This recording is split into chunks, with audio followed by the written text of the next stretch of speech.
Countdown is on until the 11-day Powerplay once again hits the ice. The marathon match begins on Wednesday, all to raise money to fight cancer. Teams will work 3-hour shifts with proceeds going to Roswell Park, Oshai Children's Cancer and Blood Disorders Program, and other charities. And tonight we are joined by co-founders of the 11-day Powerplay, Amy and Mike Lesakowski. Thank you to both of you for joining us here tonight. And Amy, first to you. You mentioned that you just came from the rink. Tell us what preparations are like right now. I mean, I know you guys work on this all year round, down to the wire, right? Just hours to go. Oh, it's just amazing. Today we had a delivery of 2,300 jerseys. Imagine that. Ooh. You know, we are ready for kids, women, men of all ages to play in this community shift. And we're incredibly excited and we're ready for them starting Wednesday. Mike, the proceeds, we mentioned there a couple of the charities, and in the commercial break, the three of us were talking about just the massive amount of money that this has raised.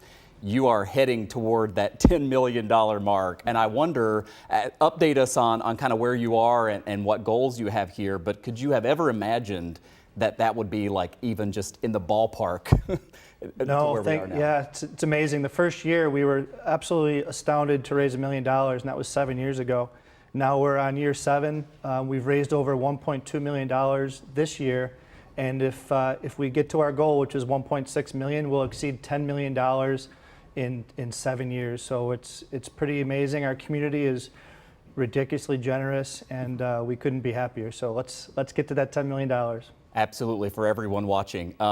Amy, this is something that's very personal for you and for your family, but also just for the vast majority of people watching us right now. We're about to have the ride for Roswell, the 11-day Powerplay. I mean, cancer has impacted so many of us. Tell us about your feelings as you're heading toward raising $10 million. You know, we're all affected in this community, and it's just amazing to see everyone coming together, you know, for this cause. And, you know, we are a hockey town, but we are also a community that cares. And we're from all different walks of life in our community. And, you know, every year we welcome more and more people. And this will be the most attended event for us, 2,300 participants. And, you know, we just welcome more years and years to come to fight in this you know, amazing game that never stops. And it's incredible to see, you know, the amount of wishes that we're able to give families locally, the amount of research we're able to support at the cancer hospital that's right in our backyard, and the amount of children we're able to support at Camp Good Days. It's really great to be able to support families in need right here in Western New York. Yeah, Mike, in the halls of Channel 2, this is all the buzz right now. You guys know Pete Gallivan is very involved in this. Our news director, who is not from Western New York but has now been here almost a year, he's participating. He won't stop talking about it. It's just this thing that Western New York has so embraced. And I know that must have been what you hoped for when you started this 7 years ago, but to see where it is now, and I know the event has also evolved over the years, besides having so many more people involved this year. What else has changed, and what should we look forward to on Wednesday? You know, we started with a world record event that only had 40 players, and that was all, you know, 40 middle-aged white guys. And now it's a true cross-section of the community. Old, young, all ethnicities, we welcome everybody, and the more the merrier. We're all in this together. Cancer doesn't, you know, affect one group more than another. It affects us all.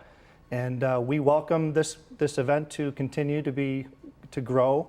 To have more participants and to raise more money for critical funds, because as Amy said, the money stays right here in our backyard to help our community, to help folks fighting cancer in our community, and we're very proud of that.